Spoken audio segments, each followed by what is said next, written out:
কি বলো তো বন্ধুরা, রান্না একটু আধটু করতে পারলেও না পিঠে পায়েস একেবারেই সেইভাবে করতে পারি না, কারণ সেইভাবে কোনোদিনও করিনি। তবে এখন বাবা মায়ের কাছ থেকে অনেকটা দূরে থাকাতে কি হয় বলো তো, তোমাদের দাদা না অনেক সময় বায়না করে একটু পিঠে খাওয়ার জন্য। তো ওর বায়না মেটানোর জন্যই না একটু চেষ্টা করি, বানানোর আর কি, পিঠে বলো যাই বলো না কেন। তো সেই চেষ্টা থেকেই আজকে এই পাটিসাপটার উদ্যোগটা নিলাম আর কি, যে একটু পাটিসাপটা বানাবো। তো সেই জন্যই নারকেলের পুর দিয়ে বানাবো। তো নারকেলের পুরটা রেডি করে নিয়েছি, আর এদিকে সে ব্যাটারটা গুলে নিচ্ছি, যে পাটিসাপটার যে ব্যাটারটা তৈরি করতে হবে সেটা করে নিচ্ছি। তো সবাইকে শুভ সকাল জানিয়ে আজকে সকালটা শুরু করছি।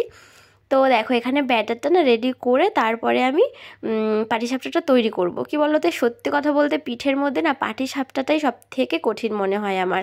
অন্য সব পিঠে মোটামুটি করা যায়, কিন্তু এই পিঠেটা না উল্টানোটাই যেন একটু কষ্টের। তো যতই হোক অনেক শক্তি নিয়ে সাহস নিয়ে আজকে আমি পাটিসাপটাটা তৈরি করতে নেমেছি আর কি বলতে পারো। তো দেখো এখানে প্রথমে আমি না কড়াতে খানিকটা তেল গরম করে নিয়েছিলাম, যাতে ভালো করে উল্টাতে পারি। তারপরেও দেখো এখানে না পিঠেটা ফেটে যাচ্ছিল।